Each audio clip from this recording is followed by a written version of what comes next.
रमजान का महीना वो बाबरकत महीना है जिस महीने के अंदर ये कुरान नाजिल किया गया। रमजान का महीना वो महीना है जिस महीने के अंदर ये कुरान उतारा गया। कुरान जवाब देगा। कुरान 2 कदम आगे और बढ़कर बताएगा। तुम पूछते हो किस महीने में उतरा, तो रमजान में उतरा। अब पूछोगे रात में उतरा कि दिन में उतरा, कुरान इस बात का भी जवाब देगा। इन्ना अनज़लनाहु फी लैलतिल क़द्र, हमने इस कुरान को शब कदर में उतारा, लैलतुल क़द्र में उतारा, रमजान की ताक रातों में से किसी खास ताक रात में उतारा। यानी ये कुरान रमजान के महीने में नाजिल हुआ है और ये कुरान रात में शब कदर में लैलतुल क़द्र में नाजिल हुआ है। दुनिया की सारी किताबें खामोश, कुरान जवाब दे रहा है। और कुरान की सदाकत की सबसे बड़ी दलील यह है, यहूदियों को चैलेंज करो, आए यहूदियों तुम्हारी किताब कौन सी? वो कहेंगे तौरात। लेकर आओ, एक मैदान में रख दो, दुनिया की सारी तौरात जितनी भी पब्लिश्ड हो चुकी हैं, छप चुकी हैं, उनको लाकर एक चटियल मैदान में लाकर रख दो। पूछो ईसाइयों तुम्हारे पास कौन सी किताब है? वो कहेंगे इंजील, न्यू टेस्टामेंट। तुम भी अपनी सारी किताबें ले आओ, पूरी दुनिया में जितनी भी हैं, एक भी इंजील का नुस्खा बाकी ना रहे, सब ले आओ, वो भी एक मैदान में रख दो। एक तरफ तौरात रखी हुई है, एक तरफ इंजील रखी हुई है। दाऊदियों से कहो कि तुम कौन सी किताब मानते हो? वो कहेंगे जबूर। तुम भी अपनी किताब ले आओ, सारी किताबें इसी मैदान में रख दो। हिंदू भाइयों से कहो कि तुम वेद को आसमानी किताब मानते हो, तुम अपने चारों वेद भी इसी मैदान में लाकर रख दो। पूरी दुनिया की सारी किताबें जिनको लोग पढ़ते हैं और जिन पर ईमान रखते हैं, उसको एक मैदान में लाकर रख दो। और मुसलमानों से पूछो तुम कौन सी किताब पर ईमान रखते हो? वो कहेंगे कुरान। तुम कुरान को भी उठा लाओ और एक मैदान में रख दो। पूरी दुनिया में एक भी कुरान बाकी ना रहने दो, सारे के सारे कुरान उठाकर इसी मैदान में ले आओ। तौरात भी आ गई, जबूर भी आ गई, इंजील भी आ गई, वेद भी आ गए, कुरान भी आ गया। आए यहूदियों तुम अपनी सारी किताबों में आग लगा दो, ईसाइयों तुम अपनी सारी किताबों को जला दो, आए दाऊदियों तुम सारे जबूर में आग लगा दो, हिंदू भाइयों तुम सारे वेदों को जला दो, मुसलमानों तुम सारे के सारे कुरान को जला दो। सारी किताबें जल गई, अब जो किताब बाकी रह जाए, जो किताब महफूज हो वही असली किताब है, जो मजहब बाकी रह जाए वही असली मजहब है। सब जलने के बाद फिर यहूदियों को चैलेंज करो कि अपनी किताब लाओ, नहीं ला पाएंगे। ईसाइयों से कहो कि इंजील लाओ, नहीं ला पाएंगे। दाऊदियों से कहो कि अपनी किताब जबूर लाओ, नहीं ला पाएंगे। हिंदू भाइयों से कहो कि वेद लाओ, नहीं ला पाएंगे। और हम मुसलमानों को चैलेंज करो कि कुरान लाओ, तो इसी मदरसा अस्मा लिल बनात का एक छोटा सा तालिब इल्म उठेगा, आप छोटे छोटे मदरसों का एक 10 साल का बच्चा उठेगा और अलिफ लाम मीम से शुरू करके वन्नास की सीन तक आपको कुरान सुना देगा। फिर इस कुरान को पब्लिश कर दिया जाएगा। मेरे भाइयों सारी किताबों को जला दो, जो किताब अपनी असली शक्ल में बच जाए वही असली है, वही ओरिजिनल है, वही अल्लाह की तरफ से नाजिल की हुई है, जिसको कयामत तक कोई हटा ना सके, बिगाड़ ना सके, एक नुक्ता भी उसका चेंज न कर सके। वही ओरिजिनल मजहब है, वही ओरिजिनल किताब है, वही अल्लाह की तरफ से नाजिल की हुई ओरिजिनल किताब है। हमें एक ऐसी बैनल अक़वामी किताब कानून हमें दिया हमारी रुश्तो हिदायत के लिए, हमारी फलाह व बहबूदगी के लिए, हमारी कामयाबी और कामरानी के लिए, जिस को नाजिल भी उसने किया और उसकी हिफाजत का जिम्मा भी उसी ने लिया। इन्ना नहनु नज़्ज़लना ज़िक्रा व इन्ना लहू लहाफ़िज़ून। वो बैनुल अक़वामी कानून क्या है? कुरान। वो बैनुल अक़वामी किताब क्या है? कुरान, जिसको नाजिल भी अल्लाह ने किया और क़यामत की सुबह तक इसकी हिफाजत की जिम्मेदारी भी उसी ने ली। ये उसका एक बहुत बड़ा एहसान है हमारे और आपके ऊपर। हम और आप इस दुनिया में कैसे जिंदगी गुजारें, क्यों आए हैं, मकसद क्या है? हमारी जिंदगी में जितनी चीजें आती हैं, जो मसाइल दरपेश हैं, वो हम कुरान से ही हल करेंगे। अब डिस्टर्ब नहीं कीजिए, बहुत देर हो गई है, बहुत देर से देख लिया।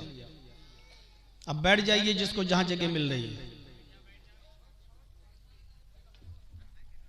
हमें अपनी जिंदगी को कुरान की गाइडलाइन के मुताबिक गुजारना है। आप किसी कंपनी की कोई गाड़ी जब निकालते हैं शोरूम से, स्कॉर्पियो निकालें, इनोवा निकालें, आर्टिका निकालें, फॉर्च्यूनर निकालें, जो भी गाड़ी आप जिस कंपनी की आप निकालते हैं, तो वो कंपनी उस गाड़ी के साथ साथ एक गाइडलाइन देती है, एक किताब भी देती है, जिसमें उस गाड़ी के चलाने के नियम, उसूल और ज़ाब्ते लिखे होते हैं। जो आपको ये बताते हैं कि इस गाड़ी को कैसे चलाया जाएगा, ये गाड़ी बनाने वाली कंपनी ही डिसाइड करेगी। आप मोबाइल खरीदते हैं, एंड्रॉयड मोबाइल होते हैं और दूसरे आईफोन जैसे। आईफोन के फीचर्स अलग हैं, एंड्रॉयड मोबाइल के अलग हैं। जो कंपनी जो मोबाइल निकालती है, उसके चलाने के उसूल और ज़ाब्ते वही तय करती है।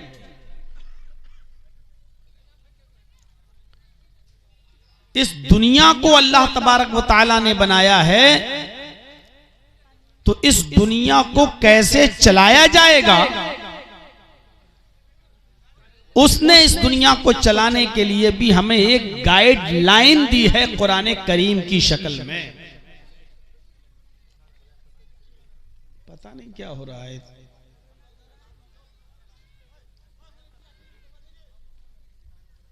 रजाकार लोग देखें, वॉलंटियर लोग, इतना डिस्टर्ब तो नहीं होना चाहिए। आपसे ज्यादा भीड़ थी आज दिन के प्रोग्राम में, पूछिए, लेकिन बड़ी अच्छी तरीके से नज्म नस्क के साथ उन्होंने जलसा सुना।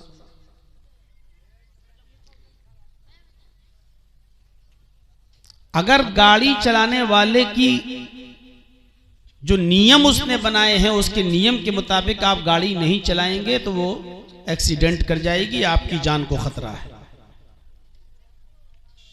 इसी तरीके से इस दुनिया को चलाने के लिए जो गाइडलाइन इस दुनिया के बनाने वाले ने हमें और आपको दी है कुरान करीम की शक्ल में, जब तक हम इस दुनिया को, देखो यार ये क्या है, हद हो गई, पता नहीं। जाओ तुम लोग, चलो उठो यहां से, उठो ना, जाओ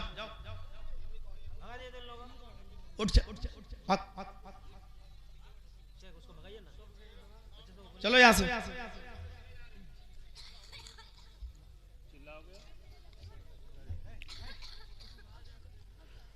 तो इस दुनिया को चलाने के लिए जब तक उस गाइडलाइन पर आप अमल नहीं करेंगे, यानी कुरान जो इस दुनिया के बनाने वाले ने हमें दिया है, तो हमारी जिंदगी भी खतरे में पड़ जाएगी।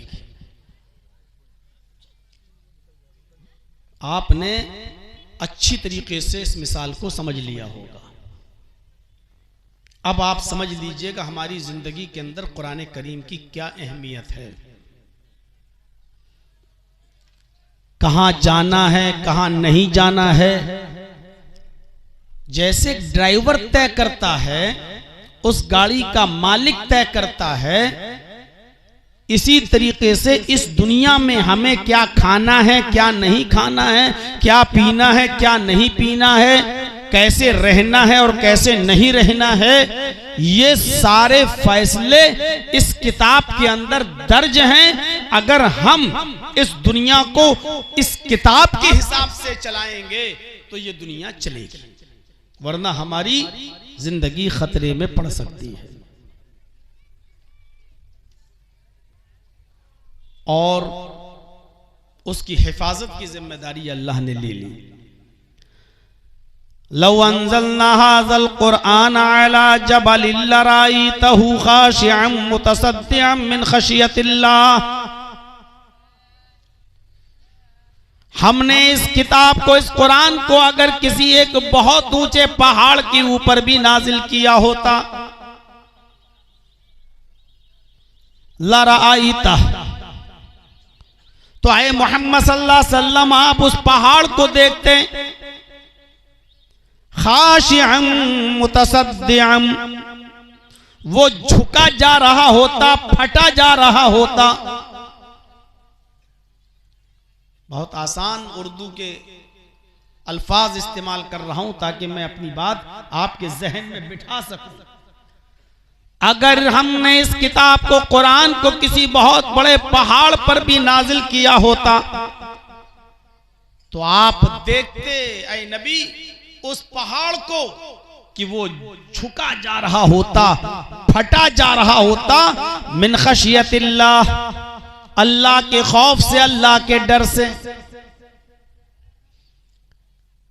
कुरान हम इंसानों पर नाजिल हुआ है, अगर हमने पहाड़ को दिया होता तो पहाड़ जैसी मजबूत चीज भी अल्लाह के डर से झुक जाती और फट जाती।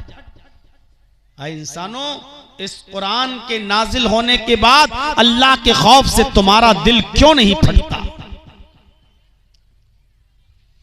व तिलकल अम्तालु नज़रिबुहा लिन्नास, ये मिसालें हम लोगों के सामने इसलिए बयान करते हैं लअल्लहुम यतफक्करून, ताकि वो गौर करें, ताकि वो फिक्र करें, सोचें।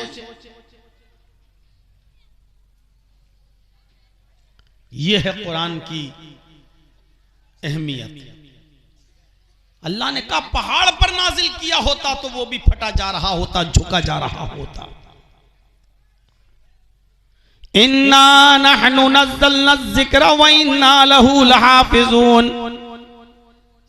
हमने तौरात भी नाजिल की, हमने इंजील भी उतारी, हमने ज़बूर भी उतारी, लेकिन तौरात को जब नाजिल किया तो हमने उसकी हिफाजत की जिम्मेदारी नहीं ली। देखो तौरात बदल गई। हमने ज़बूर को नाजिल किया लेकिन उसकी हिफाजत की जिम्मेदारी नहीं ली, देख लो ज़बूर भी चेंज हो गई।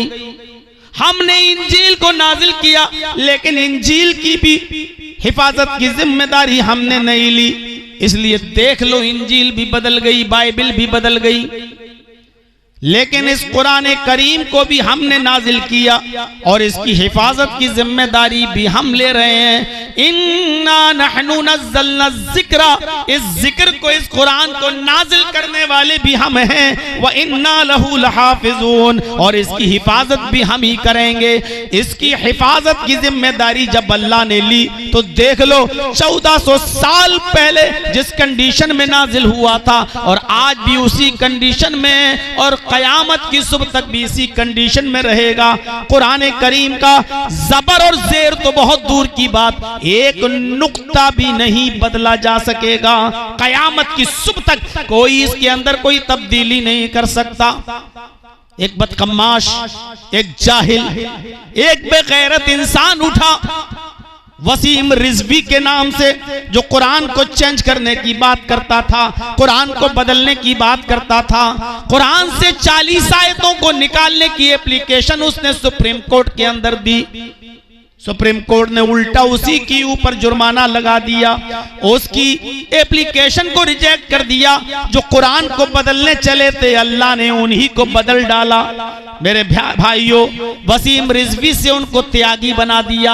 आज हालत यह है कि उनको उनके धर्म के अंदर भी कोई जात नहीं मिल रही है, बिरादरी नहीं मिल रही है। सुना है यहां तक कि उनके धर्म वालों ने ये कह दिया मरने के बाद हम इसको चिता में भी नहीं जलाएंगे और हिंदू रस्म और रवाज के मुताबिक ये जलाया भी नहीं जाएगा। मेरे भाइयों, अब मुसलमानों ने भी कह दिया और शिया हजरात ने भी कह दिया हम इसको अपने कब्रिस्तान में दफन भी नहीं करेंगे। न खुदा ही मिला न विसाले सनम, न इधर का रहा न उधर का हुआ। जो कुरान को बदलने चले थे खुद ही बदल गए। इस कुरान की अहमियत को पहचानो मुसलमान। यह कुरान कसमें खाने के लिए नहीं आया, तू झूठा कि मैं झूठा, चल मस्जिद में उठा ले कुरान। यह कुरान इसलिए भी नहीं आया, नया मकान बन गया, नई दुकान बन गई, किराए के टट्टुओं को बुलाकर एक एक पारा सबके हाथ में पकड़ा दो और पूरा कुरान पढ़वा लो। अब चाहे उसमें शराब की दुकान ही खोल लो, अब कयामत तक बरकत होगी। ये कुरान इसलिए भी नहीं आया कि किसी के मरने के बाद घर में बैठ कर एक एक पारा पढ़ के उसको बख्श दो और वो जन्नती हो जाएगा। अगर कुरान पढ़कर बख्श देने से कोई आदमी जन्नती होता तो इंदिरा गांधी जन्नतुल फिरदौस में जाती। उसकी समाधि पर जमीर फरोश मुसलमानों ने 3-3 कुरान पढ़े थे, 3-3 कुरान खत्म किए थे। अगर तुम्हारा बाप एक कुरान पढ़कर बख्श देने से जन्नती हो सकता है तो फिर इंदिरा गांधी पर तो 3 पढ़े गए थे, वो जन्नती क्यों नहीं होगी? ये कुरान इसलिए भी नहीं आया, ये कुरान हमें ये बताने आया कि जिस दुनिया में तुम आए हो उस दुनिया की जिंदगी को तुम किस तरह चलाओगे, किस तरह गुजारोगे। हम तो गाइडलाइन है, हम तुम्हें बताएंगे ये सड़क ठीक, ये सड़क गलत, ये रास्ता अच्छा, ये रास्ता बेकार, ये खाना सही, ये खाना गलत, ये बिजनेस सही, ये बिजनेस गलत। हम तो इसलिए आए हैं ताकि तुम्हें ये बता सकें कि तुम सही रास्ते पर कैसे चल सकते हो और बुरे रास्ते से कैसे बच सकते हो। चीखते हुए ऐलान करता इन्ना हदैनाहु सबीलैन इम्मा शाकिरन व इम्मा कफूरा।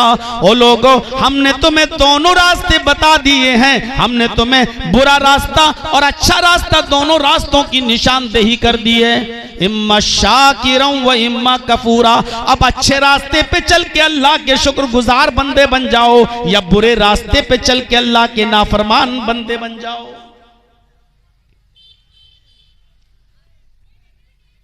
इसीलिए कुरान तुम्हें हर बात का जवाब देता हुआ नजर आएगा। दुनिया की और दूसरी किताबों में ये जवाब आपको नहीं मिलेंगे। तौरात से पूछो, जबूर से पूछो, इंजील से पूछो, बाइबल से पूछो। हमारे बिरादरान वतन जो हिंदू भाई हैं वो वेद पढ़ते हैं, उनसे मानते हैं आसमानी किताब, उनसे पूछो। पूछो आए तौरात बता तू कैसी किताब है, पूरी तौरात में जवाब नहीं मिलेगा। पूछो आए इंजील बता तू कैसी किताब है, पूरे इंजील में जवाब नहीं मिलेगा। आए जबूर बता तू कैसी किताब है, जबूर में जवाब नहीं मिलेगा। पूछो हिंदू भाइयों की किताबों से आए ऋग्वेद, यजुर्वेद, अथर्ववेद, सामवेद, बताओ तुम कैसी किताबें हो। ये किताबें भी इसका जवाब नहीं देंगी। कुरान से पूछो क्या है कुरान बता तू कैसी किताब है, कुरान में ढूंढो, कुरान इसका जवाब देगा और चीख कर ऐलान करेगा ज़ालिकल किताबु ला रैब फीह। ये कुरान एक ऐसी किताब है जिसके अंदर शक और शुबा करने की कोई गुंजाइश नहीं।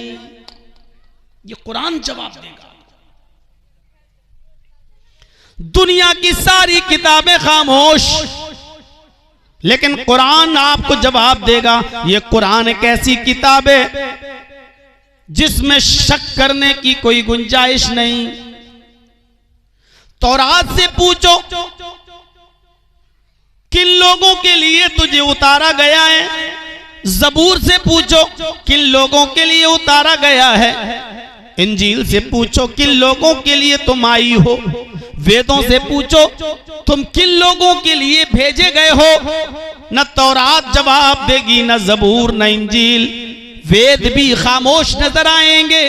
कुरान से पूछो, आए कुरान तू किन लोगों के लिए आया है, आए कुरान तू किन लोगों के लिए उतारा गया है। कुरान जवाब देगा, हुदल लिल मुत्तकीन, ये कुरान अल्लाह से डरने वाले लोगों के लिए हिदायत है। ये कुरान अल्लाह से डरने वाले लोगों के लिए नाजिल किया गया है। जो अल्लाह से डरते हैं ये कुरान उनके लिए उतारा गया है। कुरान दूसरी जगह ऐलान करता है, हुदल लिन्नासी व बय्यिनातिम मिनल हुदा वल फुरकान, ये कुरान पूरी दुनिया के लोगों के लिए हिदायत है।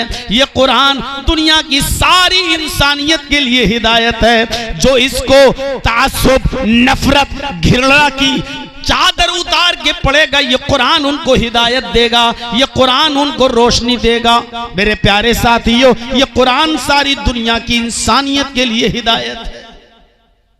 ये जवाब देगा कुरान। तौरात से पूछो तुझे लाने वाला नबी कौन, जबकि हम मानते हैं कि तौरात मूसा पर नाजिल हुई, इंजील ईसा पर नाजिल हुई, जबूर दाऊद अलैहिस्सलाम पर नाजिल हुई, लेकिन इन किताबों में जवाब मौजूद नहीं है। पूछो आए तौरात तुझे लाने वाला नबी कौन, तौरात खामोश।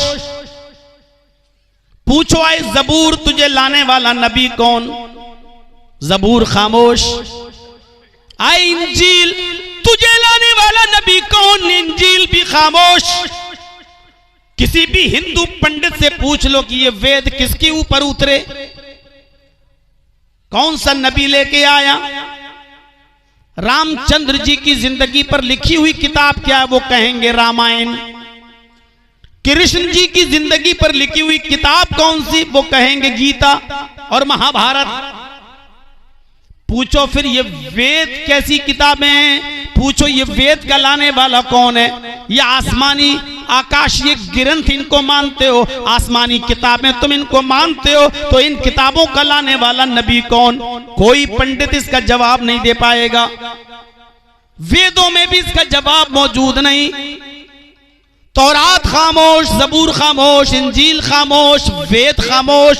कुरान से पूछो, आए कुरान तुझे लाने वाला नबी कौन, किसके ऊपर तू उतारी गई है, अल्लाह ने किस नबी के ऊपर तुझे उतारा। कुरान जवाब देगा, नुज़्ज़िल अला मुहम्मद, ये कुरान मोहम्मद के क़ल्बे अथर पर उतारी गई है। इस कुरान का लाने वाला नबी जनाब मोहम्मदुर रसूलुल्लाह है।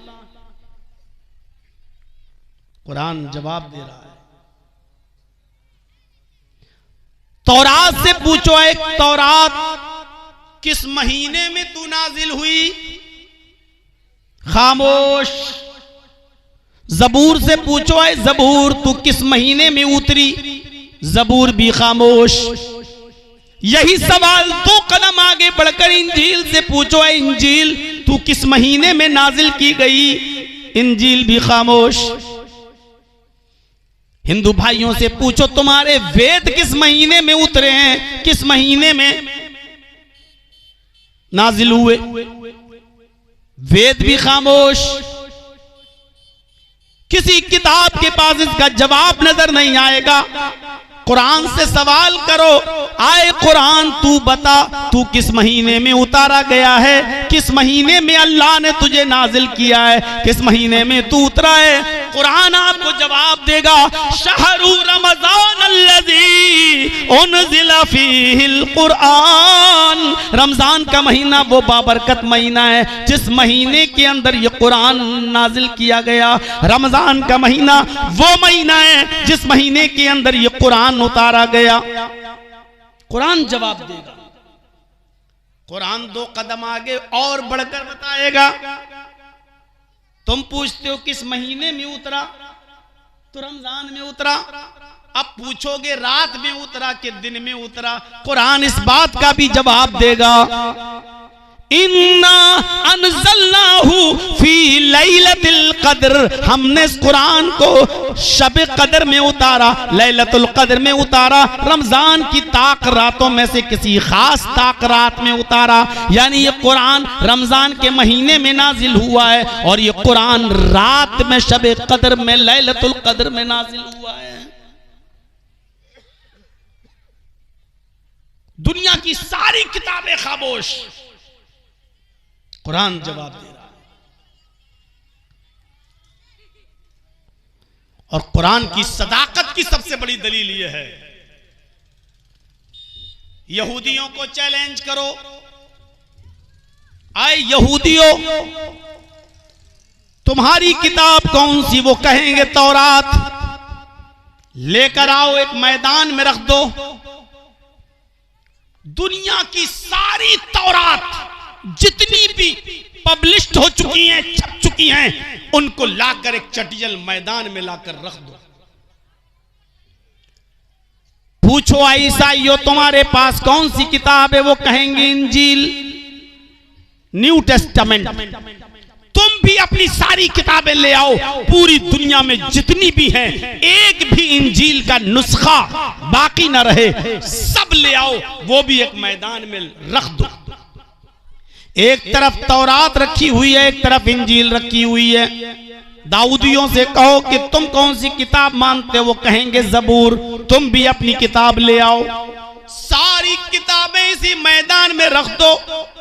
हिंदू भाइयों से कहो कि तुम वेद को आसमानी किताब मानते हो, तुम अपने चारों वेद भी इसी मैदान में लाकर रख दो। पूरी दुनिया की सारी किताबें जिनको लोग पढ़ते हैं और जिन पर ईमान रखते हैं, उसको एक मैदान में लाकर रख दो। और मुसलमानों से पूछो तुम कौन सी किताब पर ईमान रखते हो? वो कहेंगे कुरान। तुम कुरान को भी उठा लाओ और एक मैदान में रख दो। पूरी दुनिया में एक भी कुरान बाकी न रहने दो, सारे के सारे कुरान उठाकर इसी मैदान में ले आओ। तौरात भी आ गई, जबूर भी आ गई, इंजील भी आ गई, वेद भी आ गए, कुरान भी आ गया। आए यहूदियों तुम अपनी सारी किताबों में आग लगा दो, ईसाइयों तुम अपनी सारी किताबों को जला दो, आए दाऊदियों तुम सारे जबूर में आग लगा दो, हिंदू भाइयों तुम सारे वेदों को जला दो, मुसलमानों तुम सारे के सारे कुरान को जला दो। सारी किताबें जल गई, अब जो किताब बाकी रह जाए, जो किताब महफूज हो वही असली किताब है, जो मजहब बाकी रह जाए वही असली मजहब है। सब जलने के बाद फिर यहूदियों को चैलेंज करो कि अपनी किताब लाओ, नहीं ला पाएंगे। ईसाइयों से कहो कि इंजील लाओ, नहीं ला पाएंगे। दाऊदियों से कहो कि अपनी किताब जबूर लाओ, नहीं ला पाएंगे। हिंदू भाइयों से कहो कि वेद लाओ, नहीं ला पाएंगे। और हम मुसलमानों को चैलेंज करो कि कुरान लाओ, तो यदि मदरसा अस्मा लिल बनात का एक छोटा सा तालिब इल्म उठेगा, आप छोटे छोटे मदरसों का एक 10 साल का बच्चा उठेगा और अलिफ लाम मीम से शुरू करके वन्नास की सीन तक आपको कुरान सुना देगा। फिर इस कुरान को पब्लिश कर दिया जाएगा। मेरे भाइयों सारी किताबों को जला दो, जो किताब अपनी असली शक्ल में बच जाए वही असली है, वही ओरिजिनल है, वही अल्लाह की तरफ से नाजिल की हुई है, जिसको कयामत तक कोई हटा न सके, बिगाड़ न सके, एक नुक्ता भी उसका चेंज न कर सके। वही ओरिजिनल मजहब है, वही ओरिजिनल किताब है, वही अल्लाह की तरफ से नाजिल की हुई ओरिजिनल किताब है। गौर करके देख लो मेरे भाइयों, चले ये चिपिद्दी और चिपिद्दी के शोर पे कुरान को बदलने के लिए, जो 3 में न 13 में, जो 3 में न 13 में ये चले कुरान को चेंज करने के लिए। तुमसे पहले भी तुम्हारे बाप दादा उठे तुम्हारे ही जैसे, वो नहीं बदल पाए, तुम बदलोगे? तसव्वुर करिए मेरे भाइयों, ये कुरान की सदाकत क्या है। इस किताब से हमारा रिश्ता टूट रहा है, हम इस किताब से दूर हैं। इसको हमने कसमें खाने के लिए बना लिया है। इसको हमने दुकान में खैरो बरकत के लिए बना रखा है, कोई मर जाए तो बख्शने की किताब समझ रखा है। अरे ये दस्तूरुल अमल है, ये बैनुल अक़वामी कानून है, ये हमें जिंदगी गुजारने की उसूल बताता है। और इसी दुनिया में हमसे कमियां, बुराइयां और कोताहियां हो जाएं तो इसी दुनिया में उसकी सजा मुतय्यन करता है। चोरी करते हो, वस्सारिक़ु वस्सारिक़तु फ़क़्तऊ अयदियहुमा, चोरी करने वाले मर्द और चोरी करने वाली औरत का हाथ काट डालो। जिनाकारी करते हो, दूसरों की मां और बहन और बेटियों को गलत नजर से देखते हो, मोबाइल पर गुफ्तगू करके उनको होटलों में बुलाकर उनकी इज्जत और आबरू से खेलते हो। सुनो, अज़्ज़ानियतु वज़्ज़ानी फजलिदू कुल्ल वाहिदिम मिनहुमा मियता जल्दा, जिना करने वाली औरत और जिना करने वाले मर्द, इन दोनों को मैदान में इकट्ठा कर दो और 100-100 कोड़े मारो। इस हाल में कि जब ये कुंवारे हों और शादीशुदा हों तो पत्थरों से मार मार के खत्म कर दो, पत्थरों से मार मार के इनकी जान ले लो। ये कुरान ये सजा मुतय्यन करता है। इसीलिए इस दुनिया के बनाने वाले ने बताया है कि इस दुनिया को कैसे चलाओगे, दूसरों की बहनों बेटियों की हिफाजत कैसे होगी, तुम्हारे बेटों की हिफाजत कैसे होगी, चोरी से अपने मुआशरे को कैसे साफ किया जाएगा, बचाया जाएगा। आप उस गाइडलाइन पर अमल करेंगे तो ये दुनिया चलेगी। इस गाइडलाइन से हट जाएंगे तो वही हाल होगा जो आज मोदी जी का है एपिस्टिन फाइल खुलने के बाद। गाइडलाइन से हटोगे तो तुम्हारा भी वही हाल होगा। कौन सा हाल? हर जगह मारे जाओगे, काटे जाओगे, परेशान किए जाओगे, लिंचिंग होगी तुम्हारी, कोई हैसियत नहीं होगी तुम्हारी। दुनिया के किसी भी मुल्क में जाकर देख लो आज हमारी हैसियत क्या है। पाकिस्तान में मस्जिदों में बम फोड़े जा रहे हैं, वहां हम चैन और सुकून के साथ नहीं। ईरान का हाल देख लो आज किस कंडीशन में है। सीरिया के अंदर हमारी कंडीशन देख लो क्या है। मिस्र के अंदर हमारी पोजीशन देख लो क्या है। जॉर्डन के अंदर हमारा हाल देख लो क्या है। लीबिया के अंदर हमारा हाल देख लो क्या है। फिलिस्तीन के अंदर हमारी पोजीशन देख लो क्या है। ज़ुरिबत अलैहिमुज़्ज़िल्लतु वल मस्कना, दुनिया के किसी दौर में मुसलमान इतना जलील नहीं था, इतना रुस्वा नहीं था, इतना बेइज्जत नहीं था, इतना जलील और इतना इंसल्टेड नहीं था जितना आज के इस दौर में है। खुद अपने भारत के अंदर देख लो आपकी हालत क्या है और आपकी कंडीशन क्या है। आप अपने आप को जिंदा समझते हो? आप समझते हो कि हम जिंदा हैं? मर चुके हो, मर, रूह निकलना बाकी है। आईसीयू पर लेटे हुए हो आप, वेंटिलेटर पर सोई हुई कौम को मौलाना जर्जीस खिताब कर रहा है। और वेंटिलेटर पर सोई हुई कौम सिर्फ इस इंतजार में रहती है कि डॉक्टर कब उसको मरा हुआ घोषित कर दे। आप अपने आप को जिंदा समझते हो? आप यही नहीं समझ पाते हो कि हमारा अच्छा क्या है और हमारा बुरा क्या है। आपके अंदर इतनी अकल नहीं है अपने आप को फैसला करने की कि इस वक्त हमें कहां जाना है, किस करवट जाना है, क्या रुख बदलना है। हमारी कंडीशन मेरे भाइयों, एक नॉर्मल किस्म की गाय खरीदेंगे ना तो वो भी 15 से 20 हजार की मिलेगी। एक नॉर्मल किस्म का बकरा बकरी खरीदोगे तो वो भी 8-10 हजार से कम की नहीं मिलेगी। एक नॉर्मल किस्म का कुत्ता भी खरीदोगे तो वो भी 4-5 हजार से ज्यादा कम का नहीं मिलेगा। एक नॉर्मल किस्म का कुत्ता, उसकी कीमत 4-5 हजार से कम नहीं है। लेकिन हमारे वोट की हैसियत 100 रुपए, 1000 रुपए, 500 रुपए है। जो दे दे हम उस पार्टी को वोट दे देंगे। अपने आप को जिंदा समझते हो? अरे तुम्हारी हैसियत तो उस कुत्ते से भी कम है जो कम से कम 4-5 हजार का बिकता है। तुम्हारे जमीर 400 और 500 में बिकने वाले वोट के वक्त और अपने आप को तुम जिंदा समझते हो?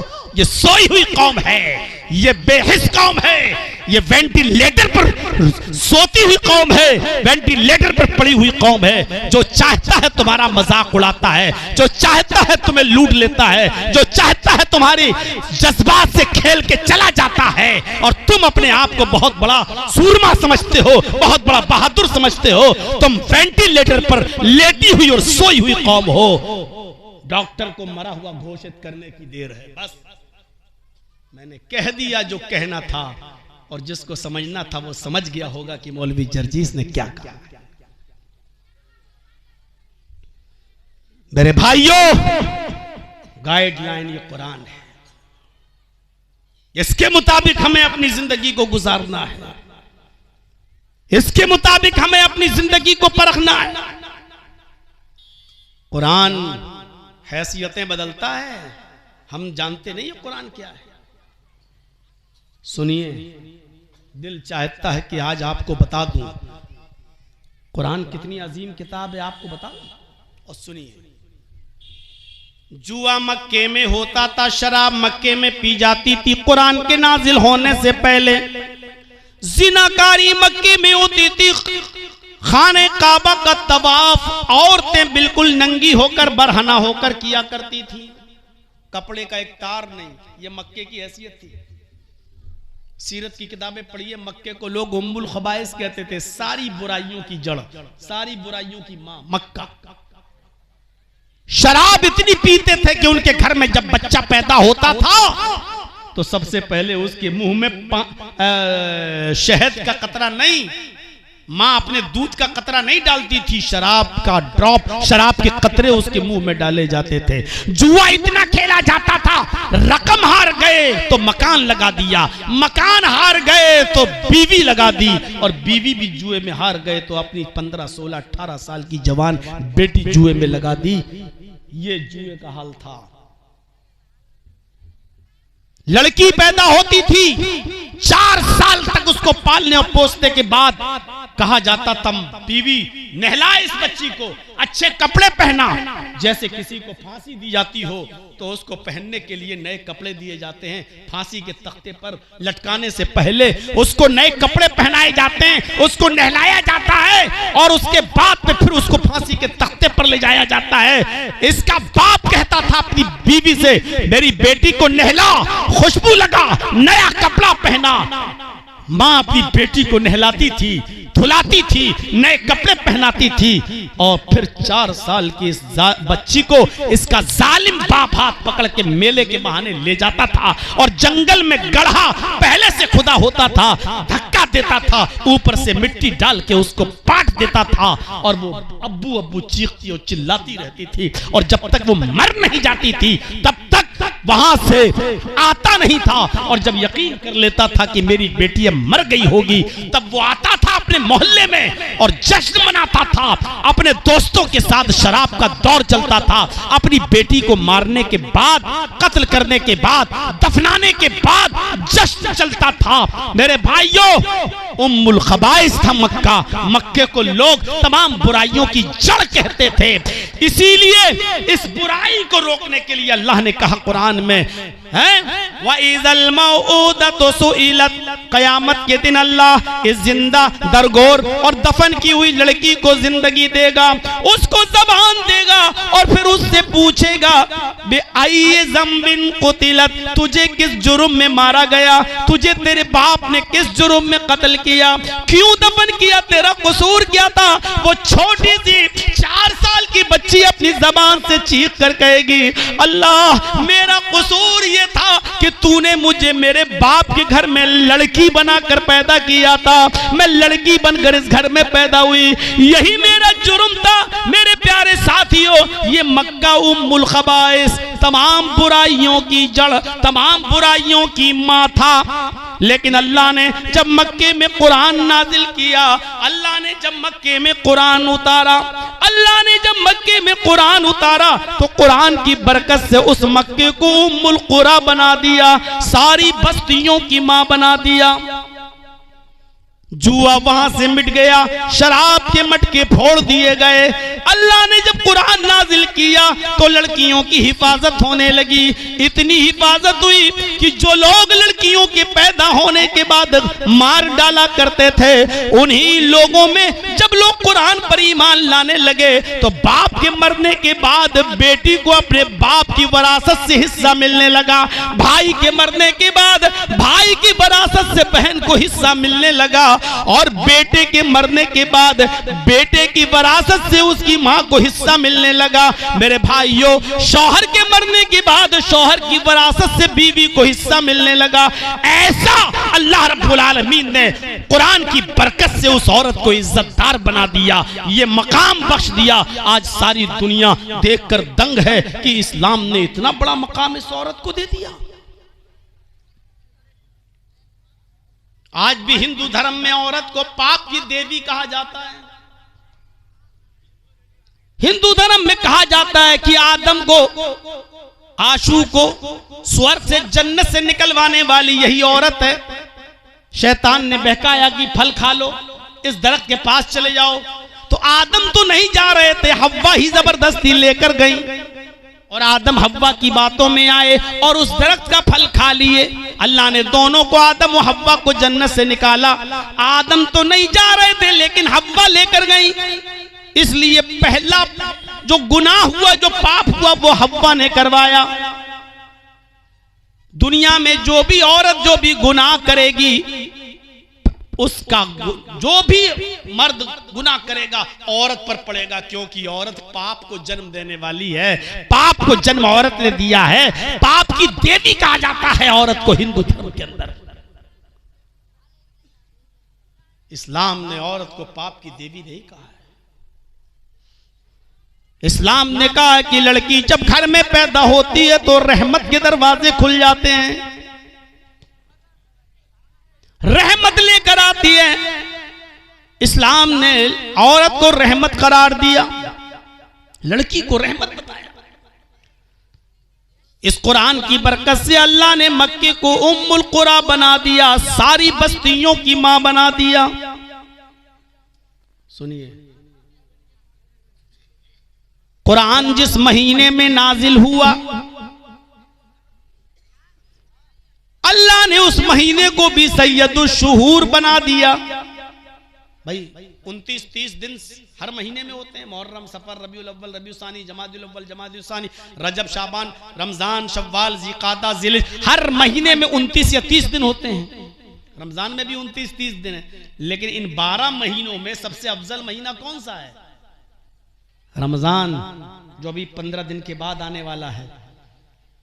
सबसे अफजल महीना कौन सा है? रमजान। लेकिन इसको सबसे अफजल बनाने वाली चीज को क्या है?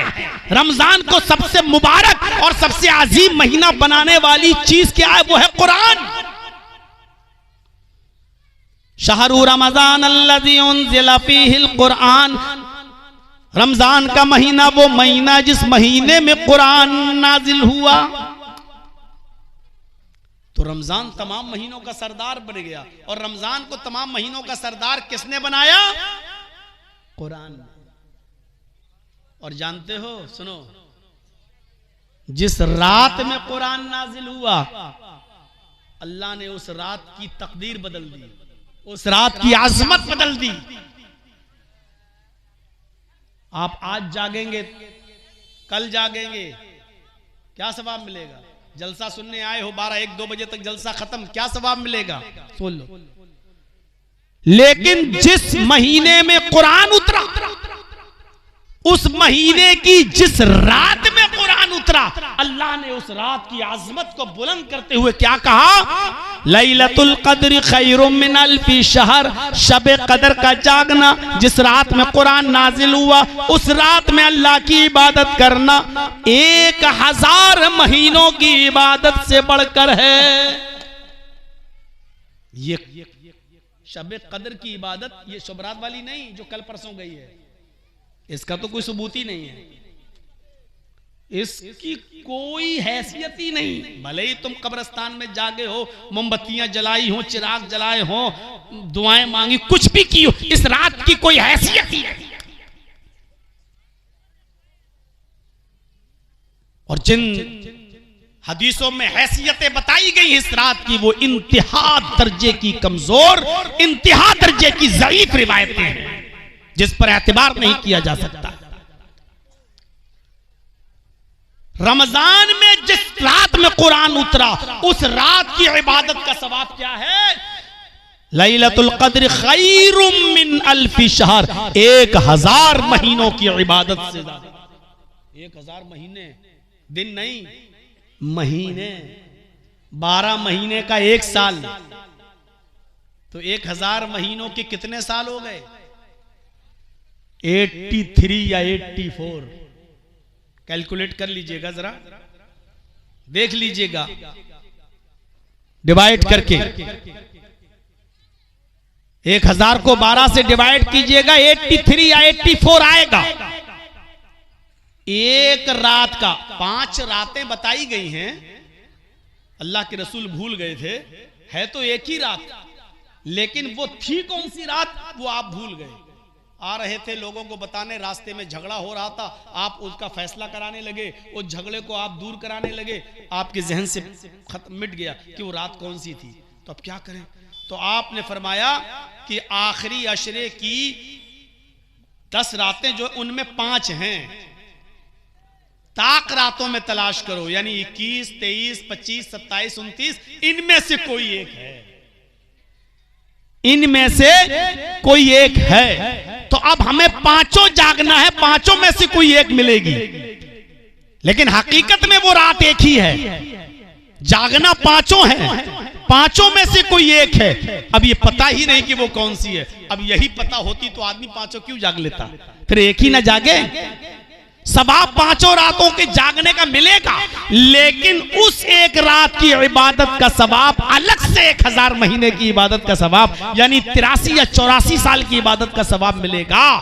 एक रात का सवाब 83 या 84, 83 या 84 साल की इबादत के बराबर है। अगर पूरी जिंदगी में 80 साल की उम्र में कोई आदमी का इंतकाल हुआ, 20 साल उसने शुरू में नमाज न पढ़ी, रोजे नहीं रखे, और 20 साल के बाद नमाज पढ़ी, रोजे रखे, और 80 साल तक वो बराबर नमाजें पढ़ता रहा, रोजे रखता रहा और रात जागता रहा, तो अपनी जिंदगी में 60 रमजान के महीने पाएगा। और 60 रमजान के महीने में 60 रातें अगर पा गया तो मेरे भाइयों, और एक रात का सवाब 83 या 84 साल की इबादत के बराबर है। तो बताइए कि इस आदमी का सवाब काउंट कर पाओगे, गिन पाओगे कि कितना सवाब इसको मिलेगा? सहाबाई किराम में एक ने कहा था, अल्लाह के रसूल, हजरत नूह की उम्र 900 साल, 950 साल थी। उस जमाने में लोग 500, 600 साल तक जिंदा रहते थे, तो जाहिर है कि अमल भी ज्यादा करते थे, तो वो लोग नेकियों में आगे होंगे, हम नेकियों में पीछे होंगे। हम लोग 60, 70, 80 साल की उम्र में खत्म हो जाते हैं। अय अल्लाह के नबी, दुआ कीजिए अल्लाह हमें भी ज्यादा उम्रें दे ताकि हम ज्यादा अमाल करें। अल्लाह के नबी ने तब उनको ये बताया था कि अगर तुम एक रात जाग लोगे तो 84 साल की इबादत का सवाब मिल रहा है। अगर 40 साल में 40 रातें जाग ली तो तुम पहले जमाने की उम्मतों से भी नेकियों में आगे निकल जाओगे। अल्लाह ताला ने हमारी उम्मत की उम्रें कम रखी हैं, लेकिन सवाब ज्यादा रखा है, सवाब ज्यादा रखा है। हम इस कम उम्र में बहुत ज्यादा सवाब पा सकते हैं। आप एक नमाज पढ़ने गए जोहर की, आपको 1 रकात का सवाब नहीं मिला, आपको 10 का सवाब मिला। आपने 1 रोजा रखा, आपको 1 रोजे का सवाब नहीं मिला, आपको 10 रोजों का सवाब मिला। और रमजान के महीने में अगर आपने 1 रोजा रखा तो आपको 70 रोजे का सवाब मिल रहा है। रमजान के महीने में अगर आप 1 रकात नमाज पढ़ रहे हैं नफिल, तो उसका सवाब फर्ज के बराबर है, और 1 फर्ज रकात पढ़ रहे हैं तो उसका सवाब 70 फर्ज रकात के बराबर है। गौर करो, उम्रें कम, सवाब ज्यादा। नहीं मानोगे, इनके माँ और बाप से पूछो, ये जरूर रात में पैदा हुए होंगे। हमारा दिल कहता है ये रात में पैदा हुए होंगे, दिन की पैदाइश नहीं है इनकी। भगाओ यार इनको, सामने बैठकर ये हंगामा करते। ये कितनी जल्दी बन गया, जैसे लग रहा है जैसे सो गया हो। देखिए ये हमको बेवकूफ बना रहा है यहां सामने बैठकर। देखो उठ गया।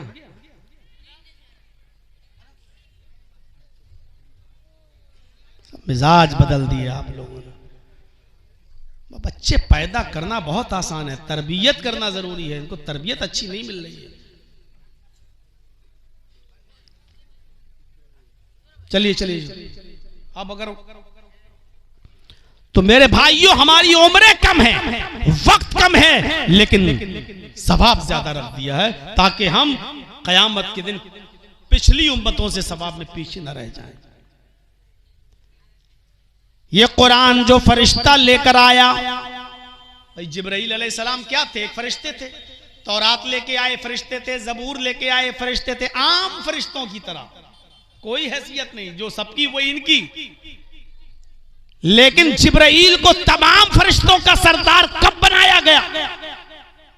जब जिब्राइल कुरान करीम लेकर जनाब मोहम्मद रसूलुल्लाह सल्लल्लाहु अलैहि वसल्लम के ऊपर आए, आपके पास आए।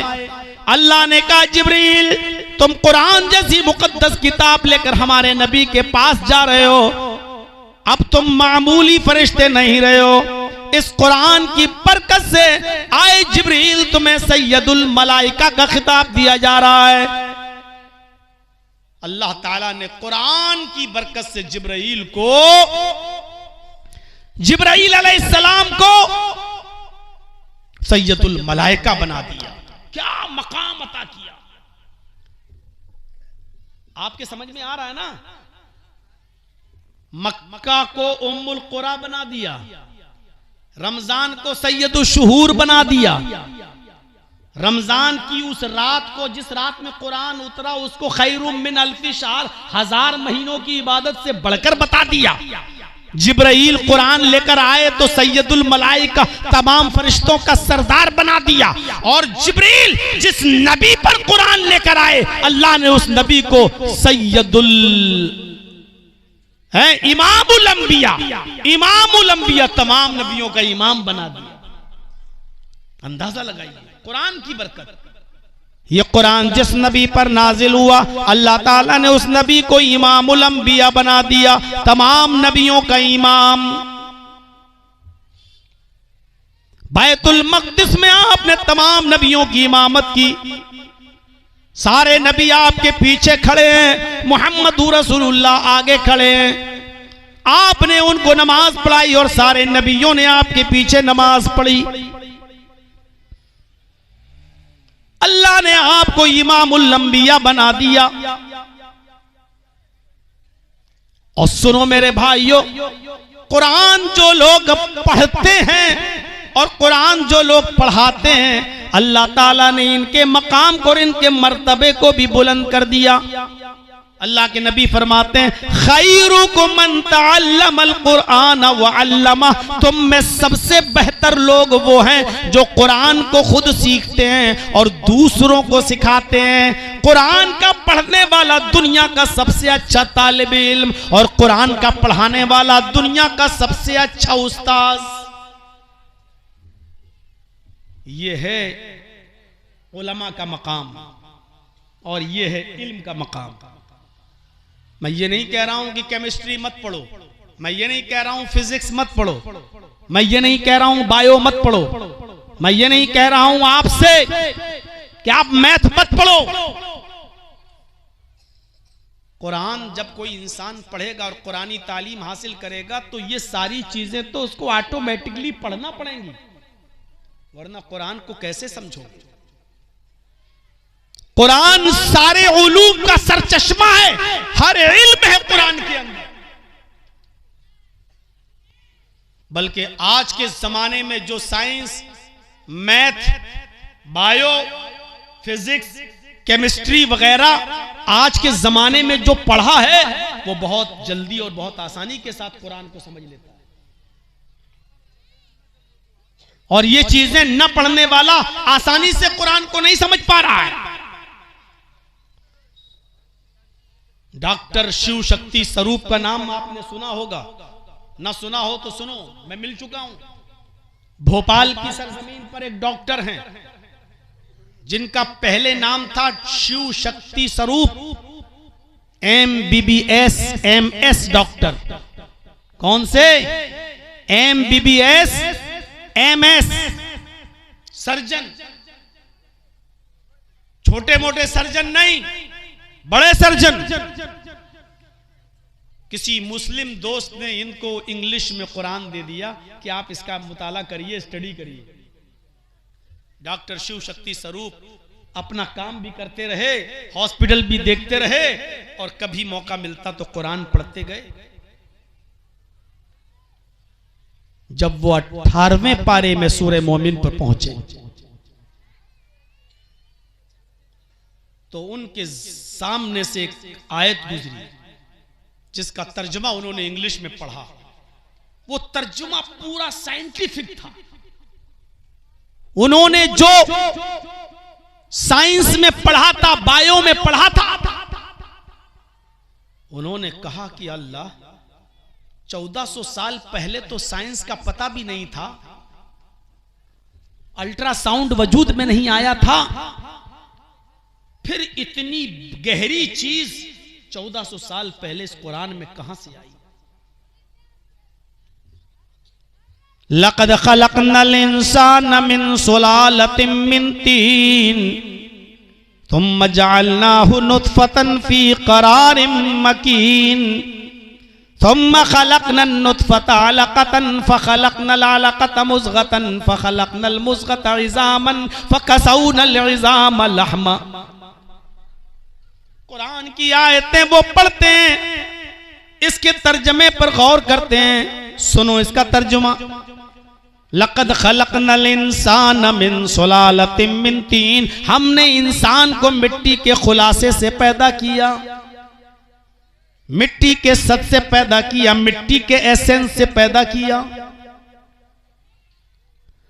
थुम्मा जअलनाहु नुत्फ़तन फ़ी क़रारिन मकीन, फिर हमने नुत्फे को एक मजबूत ठिकाने पर पहुंचा दिया।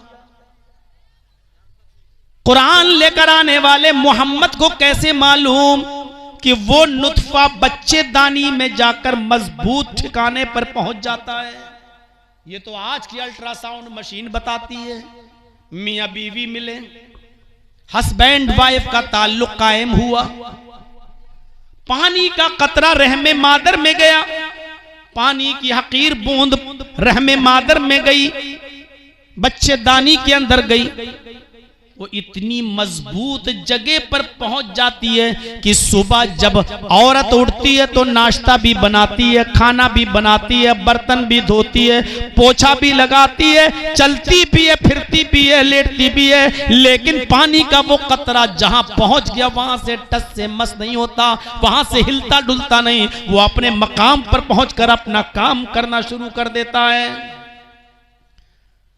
आज से 1400 साल पहले कुरान लेकर आने वाले मोहम्मद को ये कैसे मालूम कि वो एक मजबूत ठिकाने पर पहुंच जाता है, जबकि मोहम्मद तो पढ़े भी नहीं थे। जैसे उनकी मां ने पैदा किया उसी तरीके से बड़े होकर भी अनपढ़ थे। उन्होंने न अलिफ बा ता सा पढ़ा, न ABCD पढ़ी, न AAE पढ़ी, उन्होंने कोई चीज नहीं पढ़ी, उनको पढ़ाने वाला कोई नहीं था। वो पैदा हुए तो बाप को नहीं देखा, 6 साल के हुए तो मां भी चली गई, 8 साल के हुए तो दादा का भी इंतकाल हो गया।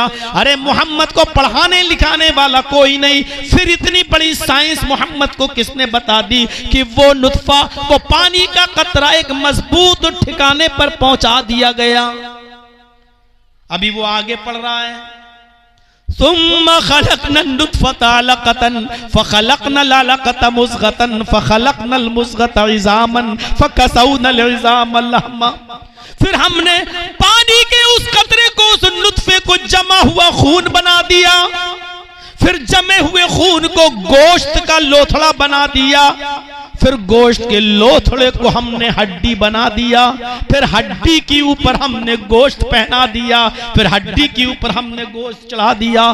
डॉक्टर शिव शक्ति स्वरूप कहता है, उस वक्त वो हिंदू था, कहता है भगवान की कसम मेरी अल्ट्रासाउंड मशीन बताती है कि बिल्कुल यही पोजीशन, यही तरतीब होती है।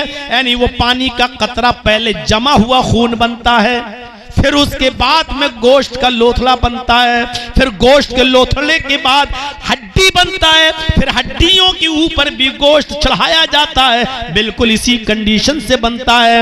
इतना बड़ा बायो का इल्म, इतना बड़ा साइंस का इल्म 1400 साल पहले वाले अरब की सरजमीन पर इस कुरान के नाजिल करने वाले ने मोहम्मद को बताया और मोहम्मद ने हम सबको बताया यकीनन ये मोहम्मद पर जो किताब उतरी है वो आसमानी किताब है और इस किताब का नाजिल करने वाला अल्लाह है, इस किताब का उतारने वाला अल्लाह है। हरे साथियों, हमारे बच्चे मदरसों में पूरी जिंदगी पढ़ के 10 साल मौलवी बन के निकल जाते हैं, लेकिन इबरत हासिल नहीं हो पाती है। इस आदमी ने, शिव शक्ति स्वरूप ने, न तो मौलवियत पढ़ी न मदरसे में गया, सिर्फ बायो पढ़ी थी, साइंस पढ़ी थी, अच्छा डॉक्टर था, समझ गया और उसी वक्त वो ईमान ले आता है। पूरा कुरान भी नहीं पढ़ा, सूरह मोमिनून तक पहुंचा और ईमान ले आया, सूरह मोमिन तक पहुंचा और ईमान ले आया। मेरे भाइयों, उसका नाम अब इस्लामुल हक हो गया। शिव शक्ति स्वरूप से उसका नाम बदल कर आज इस्लामुल हक हो गया। उसने अपनी बीवी के सामने इस्लाम पेश किया, उसकी बीवी का नाम खदीजा हो गया।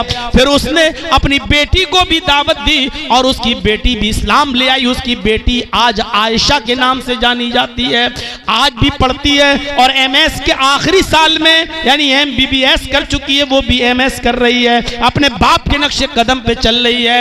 आज भी वो हाथों में गिलेब्स और पैरों में सॉक्स पहन के जाती है, आज भी वो नकाब लगा के जाती है, आज भी वो कॉलेज में बैठते हुए चेहरा नहीं खोलती है।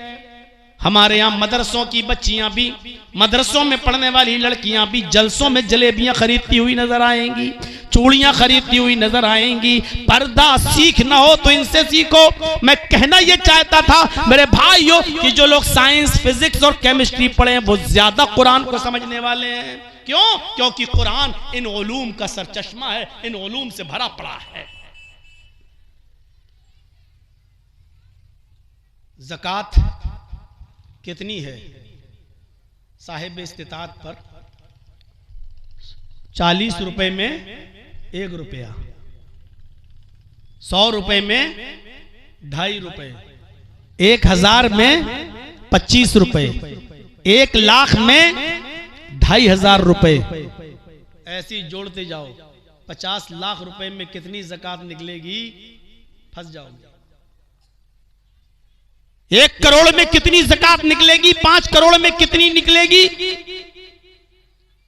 फिर उसमें कहीं उश्र है खेती में, कहीं 10वां हिस्सा है, कहीं 20वां हिस्सा है।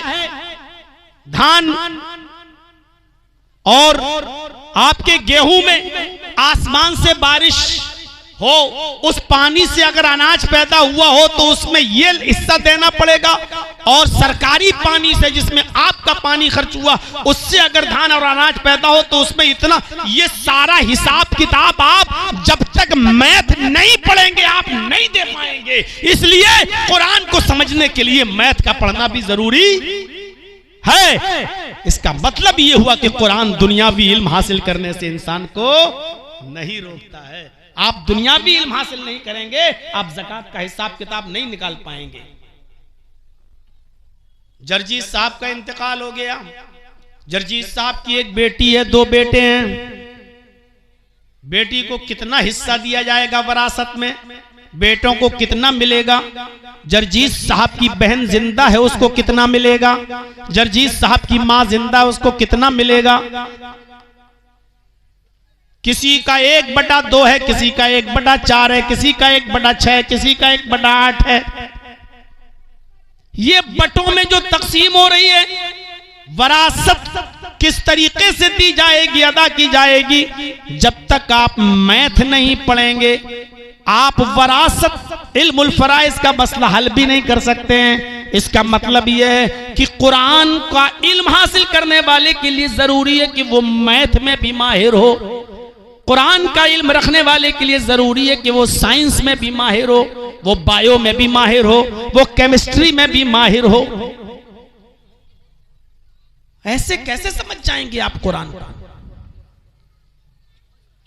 1400 साल पहले अल्लाह तबारक व तआला ने फरमाया था, फमन यअमल मिस्काल ज़र्रतिन खैरन यरा, जर्रा बराबर बुराई करोगे तो उसको भी तुम अपने नामे आमाल में देख लोगे। वमय्यामल मिस्काल ज़र्रतिन शर्रन यरा, जर्रा बराबर भी बुराई नेकी करोगे या जर्रा बराबर भी बुराई करोगे तुम उसको भी अपने नामे आमाल में देख लोगे। जर्रा बराबर नेकी नामे आमाल में देख लोगे, जर्रा बराबर बुराई उसको भी तुम अपने नामे आमाल में देख लोगे। सूरह कारिया में अल्लाह ने फरमाया फअम्मा मन सकुलत मवाज़ीनुहु फहुवा फी ईशतिर राज़िया व अम्मा मन खफ़्फ़त मवाज़ीनुहु फउम्मुहु हाविया। नेकियां और बुराइयां तौली जाएंगी, जिसकी नेकियों का पल्ला भारी हो गया वो जन्नती, और जिसकी नेकियों का पल्ला हल्का हो गया वो जहन्नमी। इसका मतलब नेकियां तौली जाएंगी और बुराइयां भी तौली जाएंगी। अब नेकियां तो दिखाई नहीं देती तो तौली कैसे जाएंगी? हम कोई भी बुरा अमल करते हैं वो दिखता तो नहीं, फिर तौला कैसे जाएगा? एतराज करने वालों ने कुरान की इस आयत पर एतराज भी किया, अरे जो चीज दिखती नहीं तो तौली कैसे जाएगी? इसका मतलब यह कि कुरान झूठा। नऊज़ बिल्लाह। साइंस पढ़ने वाले ने इसका जवाब दे दिया, बिजली का करंट भी तो दिखाई नहीं देता है, रीडिंग कैसे आ जाती है? ये सर्दी भी तो दिखाई नहीं देती है, फिर वजन कैसे हो जाता है? आज दिल्ली में इतनी डिग्री सर्दी पड़ी, आज कश्मीर में इतनी डिग्री सर्दी पड़ी। गर्मी भी तो दिखाई नहीं देती, पता कैसे चल जाता है कि आज राजस्थान में इतनी डिग्री सेंटीग्रेड गर्मी पड़ी? आज सूरज की तपिश का यह हाल है। फीवर, ये बुखार जो इंसान को आ जाता है ये भी तो दिखाई नहीं देता, फिर आज बुखार का पता कैसे चल जाता है कि 101 डिग्री बुखार, 102, 104? जब न दिखने वाला बुखार का वजन हो गया, न दिखने वाली हवा का वजन हो गया। आज सुनामी की लहरें इतनी तेज स्पीड में चली, 135 किलोमीटर प्रति घंटा। जो चीज दिखाई नहीं देती उसका वजन हो जाता है। आपके घरों में पानी, बिजली और पानी का बिल आता है, आपने पूरे साल में कितना पानी खर्च किया है, आपका मीटर बता देता है कि आप इतने लीटर पानी खर्च कर चुके हैं और इतना बिल आपको देना पड़ेगा। जो चीज दिखाई नहीं दे रही है उसका बिल सामने आ रहा है। सर्दियों गर्मी दिखाई नहीं दे रही है उसका बिल सामने आ रहा है। करंट बिजली दिखाई नहीं दे रहा उसका बिल सामने आ रहा है। फीवर बुखार दिखाई नहीं दे रहा है, इसका वजन सामने आ रहा है। अल्लाह की दी हुई अकल से ये मशीनें बनाने वालों, न देखी जाने वाली चीजों को तौलने वालों, जब तुम अल्लाह की दी हुई अकल से ये चीजें बना सकते हो तो जो अकल देने वाला है क्या वो नेकियां और बुराइयां तौल कर तुम्हारे सामने पेश नहीं कर देगा? क्या उसका वजन होकर तुम्हारे सामने पेश नहीं कर सकता वो? जब कुरान की आयत नाजिल हुई, इंसान मरकर सड़कर मिट्टी बन जाएगा तो उसको दोबारा जिंदा किया जाएगा। वाह, दोबारा कैसे जिंदा होगा? क्या कोई चीज जमीन में सड़ जाए, गल जाए, फिर वो उसी शक्ल में दोबारा भी पैदा हो सकती है? नहीं नहीं। कुरान ने चीखते हुए कहा, सुनो, अयहसबुल इंसानु अन युतरका सुदा अलम यकुन नुतफतम मिन मनी युमना सुम्मा काना अलकतन फखलक फसव्वा फजअल मिनहु ज़ौजैनि ज़कर वल उन्सा अलैसा ज़ालिका बिक़ादिरिन अला अन युहयिल मौता। ऐ इंसान, क्या तू ये समझता है कि तुझे बगैर हिसाबो किताब के ऐसे ही छोड़ देंगे? मर गया और मिट गया? नहीं। अलम यकुन नुतफतम मिन मनी युमना, क्या तू शुरू में पानी का एक कतरा न था? क्या तू शुरू में पानी की एक बूंद न था जो तेरी माँ के पेट के अंदर पहुंचाया गया? सुम्मा काना अलकतन फखलक फसव्वा, अल्लाह ने उस पानी के कतरे को मुख्तलिफ मराहिल से गुजारा। गोश्त का लोथ जमा हुआ, खून बनाया, गोश्त का लोथड़ा बनाया, हड्डियां बनाया, उसी पानी के कतरे से भेजा बनाया जो उंगलियों में मसल दो, और उसी पानी से इतनी मजबूत खोपड़ी बनाई जिसको हथौड़ा मारो तब जाकर टूटे।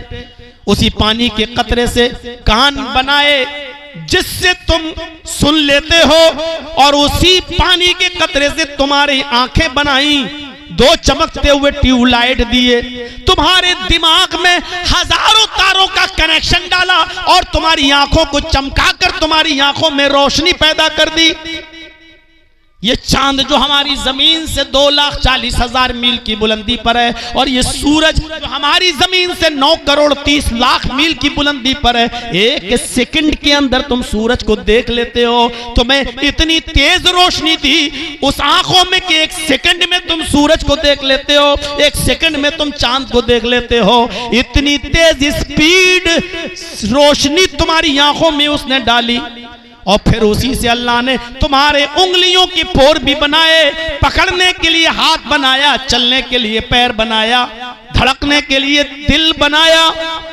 सारी चीजें अल्लाह ने बनाई, और बनाने के बाद ऐसे ही नहीं, फजअल मिन्हु ज़ौजैनि ज़कर वल उन्सा, रहमे मादर में तेरी माँ खाना खा रही थी और मैं तेरे माँ के पेट में तेरा सर बना रहा था। तेरी माँ रोटियां बेल रही थी, तेरी माँ के पेट में मैं तेरा पैर बना रहा था। तेरी माँ सो रही थी और मैं तेरी माँ के पेट के अंदर तेरे कान और तेरी आंखें बना रहा था। ऐ मेरे बंदे, बनाने के बाद ऐसे ही नहीं छोड़ा, अपनी हिकमत से तू दुनिया में जाएगा तो लड़का बनकर जाना तेरा ठीक है, या लड़की बनकर जाना तेरा ठीक है। ये मेरी हिकमत और दानाई की दलील है कि फजअल मिन्हु ज़ौजैनि ज़कर वल उन्सा, हमने माँ के पेट के अंदर तुझे लड़का और लड़की भी बना दिया, नर और मादा भी बना दिया। ये काम जब मैं पहली बार बहुत आसानी के साथ तेरी माँ के पेट में कर सकता हूँ और तुझे बाहर निकाल सकता हूँ आसानी से, तो अलैसा ज़ालिका बिक़ादिरिन अला अन युह्यिल मौता, अगर जर्रा बराबर भी तुम्हारी खोपड़ी में अकल है तो बताओ, जब पहली बार ये सब कर सकता हूँ तो तेरे मरने के बाद हम तुझे दोबारा जिंदा नहीं कर सकते क्या? तुझे इस दुनिया से मिटाने के बाद सड़ाकर गलाकर दोबारा तुझे हम जीवित नहीं कर सकते? अरे जब तक तू था ही नहीं तो तुझे ले आया, अब तेरे आने के बाद इसी जमीन में मरने और मिटने के बाद भी हम तुझे अब दोबारा जिंदा नहीं कर सकते। ये तेरी कैसी अकल है? और दुनिया साइंस भी यही कहती है,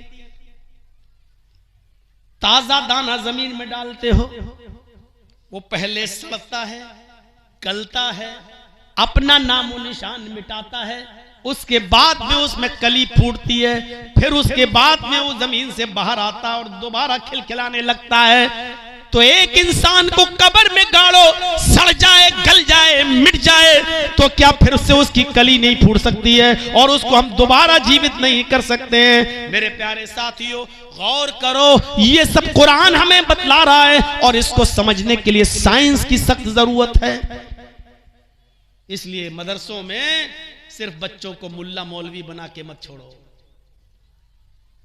5,000 रुपए में नमाज पढ़ाने वाला मौलवी बनाकर मत छोड़ो। मदरसों में दीन के साथ साथ दुनियावी तालीम भी रखो, कंप्यूटर भी रखो, साइंस भी रखो,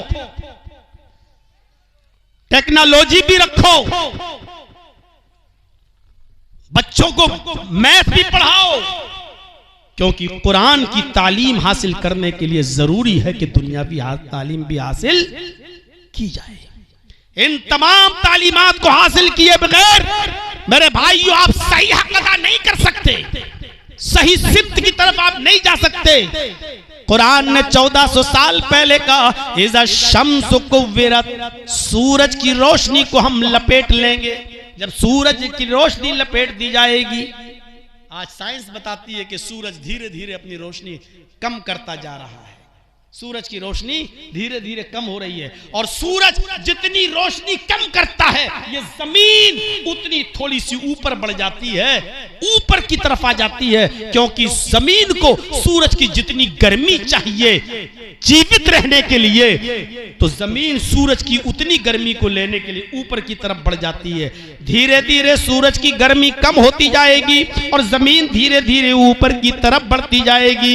एक दिन ऐसा आएगा कि जमीन बढ़ते बढ़ते सूरज और जमीन के दरमियान सिर्फ 1 मील का फासला रह जाएगा। उसी को अल्लाह के नबी ने फरमाया, तकूनु शम्सु यौमल क़यामत का मिक़दार मील, क़यामत के दिन ये सूरज जमीन से 1 मील के फासले पर होगा। सारी गर्मी उसकी जमीन के ऊपर पड़ रही होगी, इंसान पसीने में डूब रहा होगा, और यही दिन यौमुल आखिर, आखिरी दिन होगा, यही दिन लास्ट डे होगा, यही दिन डे ऑफ जजमेंट, फैसले का दिन होगा। सूरज वहीं पर अपनी जगह पर रुक जाएगा, इसलिए उस दिन का नाम पड़ गया यौमुल क़यामा, ठहर जाने का दिन। सूरज अपनी जगह पर ठहर जाएगा, फिर लोगों के हिसाब किताब शुरू होंगे, और 50,000 साल का दिन होगा, 50,000 साल का दिन। उस तरफ नहीं जाना चाहता मेरे भाइयों। जब आप साइंस पढ़ेंगे तभी तो समझेंगे कि सूरज की गर्मी कैसे लिपट रही है, कैसे कम हो रही है।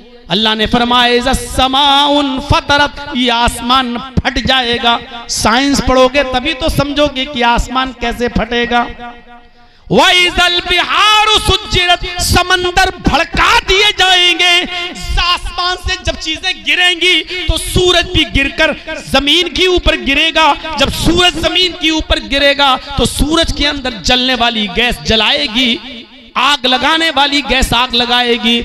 वो आग लगाने वाला केमिकल जो सूरज के अंदर है वो आग लगाने का काम करेगा, और जब आग लगाने का काम करेगा तो समंदरों में भी आग लग जाएगी। वइज़ल बिहारु फुज्जिरत, समंदर भड़का दिए जाएंगे। आग तो, समंदर तो आग बुझाता है, लेकिन सूरज जब गिरेगा समंदर के ऊपर तो समंदर में भी आग लग जाएगी। क्योंकि उसके अंदर जलाने वाला मादा पाया जाता है। जब साइंस पढ़ेंगे तभी तो ये सारी की सारी चीजें आप जानेंगे। मेरे प्यारे साथियों, गौर करो, कुरान को समझना है तो आपको साइंस, फिजिक्स, केमिस्ट्री, मैथ सब पढ़ना पड़ेगा। इसलिए कुरान हमें दुनियावी तालीम हासिल करने से मना नहीं करता है, हमें दीन के साथ साथ दुनियावी तालीम भी हासिल करने की जरूरत है। मेरे भाइयों, मैं आपसे फिर एक मर्तबा गुजारिश करता हूं कि कुरान की आज़मत को समझने की कोशिश कीजिए, कुरान के मकाम को समझने की कोशिश कीजिए, कुरान की हैसियत को समझने की कोशिश कीजिए। 1:35 हो चुका है और 10 मिनट हम आपके सामने बैठेंगे।